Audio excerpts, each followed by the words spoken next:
Lists, enemy or ally? Hi, my name's Emma and I'm a teen author currently working on her debut novel, codenamed Project Dream.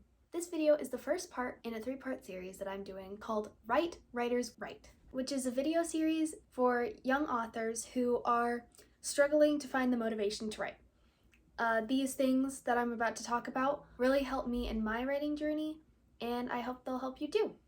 Are lists helpful? I personally think they are, but that has only come after a long period of refusing to use them. I used to view them as something scary and something that would make me feel put out because I wouldn't be able to manage to get everything on the list, and then I'd feel disappointed in myself. But I have grown since that point and realized that lists, when used well, are actually very helpful, especially for a writer struggling to find the motivation to write.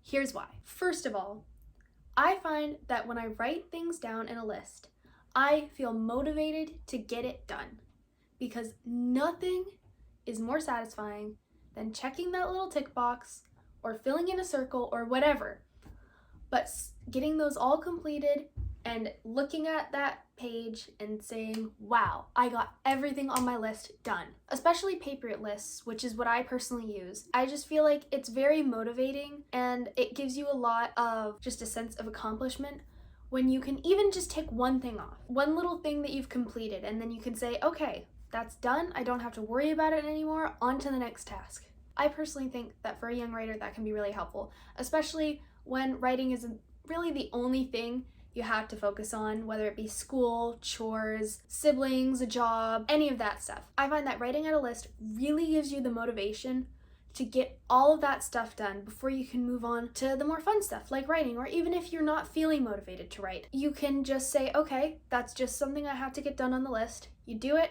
you check it off, it's done. Then you can look forward to writing because you know that you'll get to check off that box or fill in that circle or do whatever you do to mark completion on a list. I find that the motivation you feel to check off all those things on your list is really helpful, and I personally use it during the ever-present fight against my Hey Emma, what you doing? procrastination. Not now. I'm trying to record a video. Oh, but do you really want to do that now? You could always do it later. Shoo. uh, Stop. Sorry about her. Anyway, as I was saying, I personally use it during the ever-present fight against my procrastination. I find that it really helps, especially when I don't want to do something, because it puts it on your mind, it's on the list, just get it done, you can check it off, then it's done. Another thing that I really love about lists is that it frees stuff up in your brain, because something about writing it down triggers something in your brain that allows you to just let it go. You can just write it down, let it go, it's there for you to complete, but instead of worrying about completing it, you can just look and say, okay, what's the next task?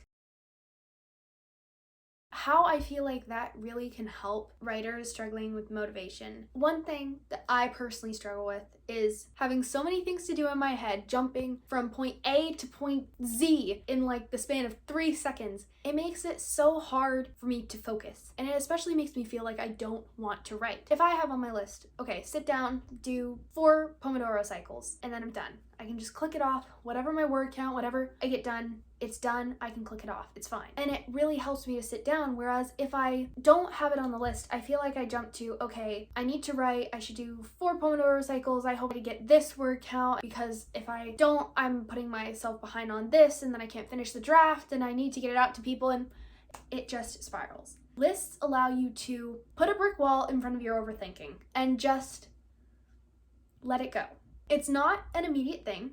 It does take some time, but I think once you get into the habit of using them, which I myself am still getting into that habit, but I have noticed that using lists really does improve my experience in the day, and it really honestly makes it more fun, because there's just something about using a list that just really makes me feel almost more professional. Like, okay, here is my outline for work today. I had chores, I have writing, and then I need to block out time for free time, and I need to spend time with my family. And granted, I don't always follow those schedules. You don't have to follow them. If you need to change it, that's fine. Things don't always go according to the plan you set at the beginning of the day. But writing that list and just getting it done, there's something about it that makes me feel like I'm in control of my life, the situation, this career of writing that I'm currently building. It makes it feel more real to me. Like, this is my actual job. I am creating stories for a living. So I think that, especially for young writers such as myself, it does really encourage you when it feels like you're actually being productive, you're doing stuff, you're checking those boxes, you're in control, you're not stressing. That personally is why I have learned to love lists. And I hope that this video encourages you to learn to love them as well. Thank you so much for watching, guys. If you enjoyed this video, don't forget to like and subscribe because there will be more like this coming soon. Have a wonderful day, and I'll see you next time. Bye!